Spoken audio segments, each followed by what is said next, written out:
अपने श्रोताओं को श्वेतवाना प्रकाशन का नमस्कार। स्वागत है हमारे पॉडकास्ट गुफ्तगू में। आज हम चर्चा करेंगे उस शायर की जिसने अंधेरे दौर में भी उम्मीद के दिए जलाए। स्वागत है फैज़ अहमद फैज़ के ख्यालों की दुनिया में। आज हमारे पास फैज़ की जिंदगी और उनकी शायरी पर कई सारे लेख और किताबें हैं, और हमारा मकसद है ये समझना कि फैज़ सिर्फ एक शायर का नाम क्यों नहीं, बल्कि एक पूरी विचारधारा, एक पूरी तहरीक का नाम कैसे बन गया। तो उनके सफ़र को समझने के लिए चलिए बिल्कुल शुरू से शुरू करते हैं। सियालकोट में 1911 में उनका जन्म हुआ। हम ये तो जानते हैं कि उनका परिवार काफ़ी पढ़ा लिखा था, पर उस माहौल ने उन्हें घड़ा कैसे? माहौल का असर बहुत बहुत गहरा था। सिर्फ पढ़ा लिखा नहीं, बल्कि एक ऐसा घर था जहां तहजीब और अदब हवा में घुली हुई थी। अच्छा। उनके वालिद सुल्तान मोहम्मद खान, वो कैम्ब्रिज से पढ़े हुए एक नामी बैरिस्टर थे, लेकिन उससे भी ज़्यादा अहम बात यह है कि वो खुद अदब से बहुत लगाव रखते थे। और उनके दोस्तों में अल्लामा इकबाल जैसे लोग शामिल थे। तो आप अंदाज़ा लगाइए, जिस बच्चे के घर पर इकबाल जैसी शख्सियत का आना जाना हो, उसकी अदबी परवरिश कैसी होगी। यानी शायरी और फिक्र तो उन्हें एक तरह से विरासत में ही मिली, पर उनकी जो तालीम है वो भी बड़ी दिलचस्प थी।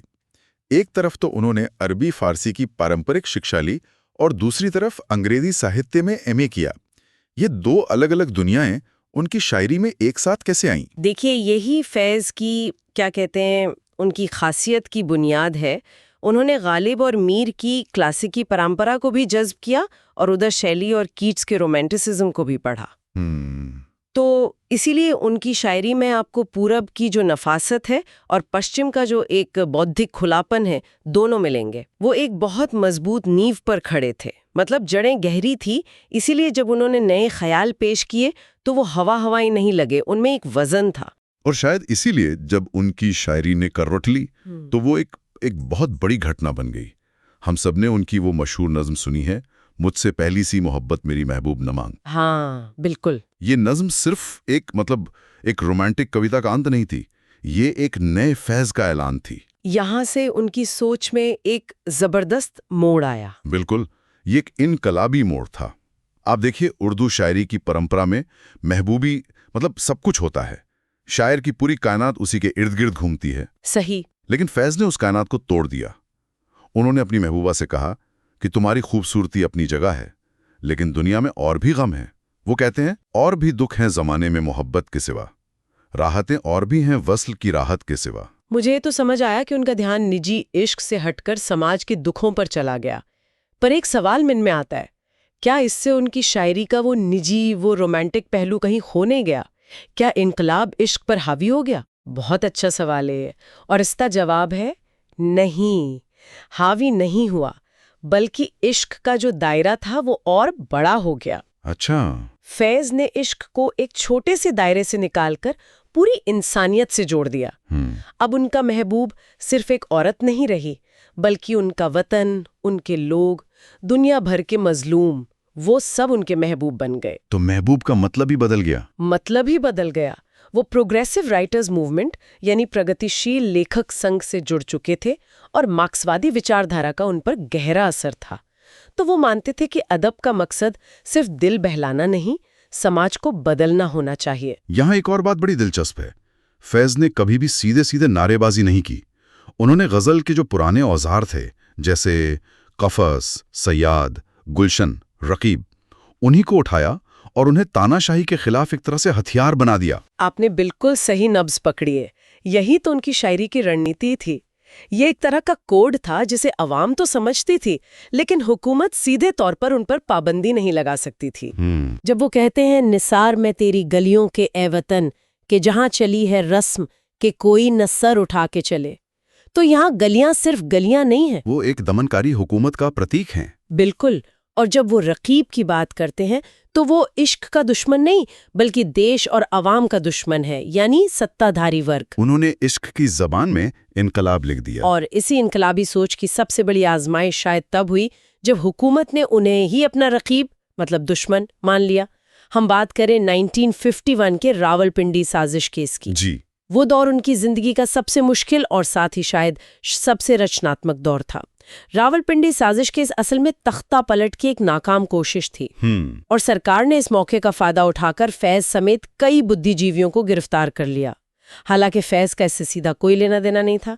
उन्हें तकरीबन 4 साल जेल में बिताने पड़े। ये कमाल की बात है, क्योंकि आमतौर पे तो यही माना जाता है कि एक कलाकार को रचने के लिए आज़ादी चाहिए, पर यहाँ तो ठीक उल्टा हुआ। कैद ने उनकी कला को और निखार दिया। ये एक तरह का विरोधाभास नहीं लगता? ये विरोधाभास लगता है, पर है नहीं। फैज ने खुद कहा था कि जेल में उन्हें एक तरह की बौद्धिक स्वतंत्रता मिली। अच्छा। जी, बाहर की दुनिया की रोजमर्रा की जिम्मेदारियों से दूर उन्हें सोचने और लिखने का बेइंतहा वक्त मिला। उस तन्हाई ने उनके अंदर की आवाज को और साफ कर दिया। उनके 2 सबसे मशहूर कविता संग्रह दस्ते सबा और जिंदाननामा वो इसी दौर में लिखे गए। और यहीं पर उन्होंने शायद वो मशहूर शेर लिखा था जो आज भी हिम्मत और एक जिद की मिसाल माना जाता है। जी हाँ, वो शेर उनकी अदम्य इच्छा शक्ति का प्रतीक है। जब उनसे लिखने पढ़ने का सामान भी छीन लिया गया तो उन्होंने लिखा, मताए लौहो कलम छिन गई तो क्या, खूने दिल में डुबोली हैं उंगलियां मैंने। वाह। मतलब क्या हुआ अगर मुझसे कलम और कागज छीन लिया गए? मैंने तो अपने दिल के खून में ही अपनी उंगलियां डुबोली हैं और अब मैं उसी से लिखूंगी। ये सिर्फ एक शेर नहीं है, ये किसी भी सत्ता के मुंह पर तमाचा है जो सोचती है कि वो विचारों को कैद कर सकती है। तो कैद ने उनके शरीर को तो बांध लिया, पर उनकी रूह को और ज्यादा आजाद कर दिया। और यही आजाद आवाज आज तक दुनिया भर के आंदोलनों में गूंजती है। उनकी नज़में जैसे बोल या हम देखेंगे अब सिर्फ कविताएं नहीं रहीं, वो तो इनकलाब के तराने बन चुकी हैं। बोल की लब आजाद हैं तेरे, ये सिर्फ बोलने की आजादी का नारा नहीं है, ये उससे कहीं ज्यादा गहरा है। फैज कह रहे हैं, बोल, ये थोड़ा वक्त बहुत है जिस्म ज़बां की मौत से पहले। वो याद दिला रहे हैं कि तुम्हारे पास बोलने के लिए बहुत कम वक्त है, इससे पहले कि तुम्हारा शरीर और तुम्हारी ज़बान खत्म कर दिए जाएं। सच बोल दो। ये हर उस इंसान को हिम्मत देती है जिसे चुप करा दिया गया है। और हम देखेंगे ये तो जैसे जुल्म के खिलाफ एक घोषणा पत्र ही बन गया है। इसकी रचना का भी एक खास संदर्भ है ना? बिल्कुल है। ये नज़्म उन्होंने पाकिस्तान में जनरल ज़ियाउल हक की जो क्रूर सैन्य तानाशाही थी उस दौर में लिखी थी। अच्छा, उस वक्त? जी, उस वक्त हर तरह के विरोध को बेरहमी से कुचला जा रहा था।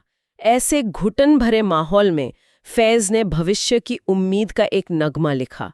उन्होंने कहा कि वो दिन जरूर आएगा जब जुल्म सितम के कोहे गिरा रुई की तरह उड़ जाएंगे। हम महकूमों के पांव तले जब धरती धड़ धड़ धड़केगी, और अहले हकम के सर ऊपर जब बिजली कड़कड़ कड़केगी, हम देखेंगे। इन पंक्तियों में जो इमेजरी है, जुल्म के भारी भरकम पहाड़ों का रुई की तरह उड़ जाना, ये सिर्फ उम्मीद नहीं है, इसमें एक तरह का यकीन है कि न्याय होकर रहेगा। हाँ, और यही यकीन फैज की शायरी को ताकत देता है। ये ना उम्मीदी के अंधेरे में एक दिया जलाने जैसा है। वो ये नहीं कहते कि शायद हम देखेंगे, वो कहते हैं लाजिम है कि हम भी देखेंगे। मतलब ये होना तय है। ये होना तय है।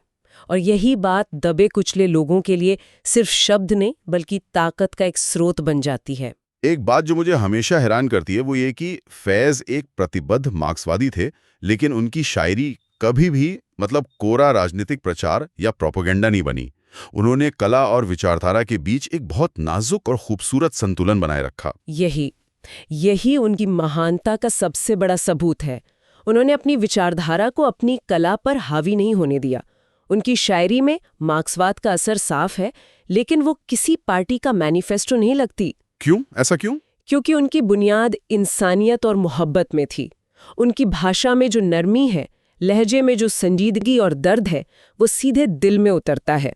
उन्होंने गज़ल की क्लासिकी रिवायत को तोड़ा नहीं, बल्कि उसे नए सामाजिक और राजनीतिक विषयों से और अमीर बना दिया। और उनकी सोच सिर्फ अपने मुल्क तक, मतलब पाकिस्तान या हिंदुस्तान तक सीमित नहीं थी, वो एक अंतर्राष्ट्रीय शख्सियत थे। बिल्कुल, वो निर्वासन में बैरूत में भी रहे और वहाँ उन्होंने फिलिस्तीनी मुक्ति आंदोलन के लिए काम किया।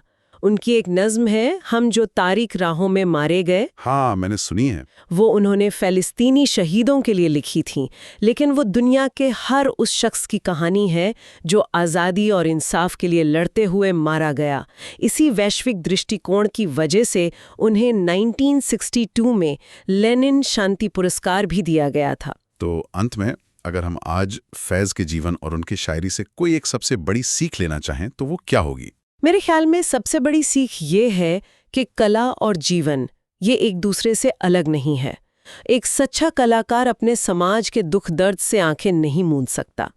फैज हमें सिखाते हैं कि एक कलाकार की जिम्मेदारी सिर्फ खूबसूरती बयां करना नहीं है, बल्कि सच बोलना भी है, खासतौर पर तब जब सच बोलना सबसे खतरनाक हो। वो हमें सिखाते हैं कि सबसे अंधेरे दौर में भी उम्मीद की एक चिंगारी को जिंदा रखना कितना जरूरी है। फैज़ के लफ्ज़ सिर्फ शायरी नहीं, एक एहसास हैं। इसी एहसास के साथ हम आपसे विदा लेते हैं। फिर मिलेंगे एक नई आवाज़, एक नई कहानी के साथ।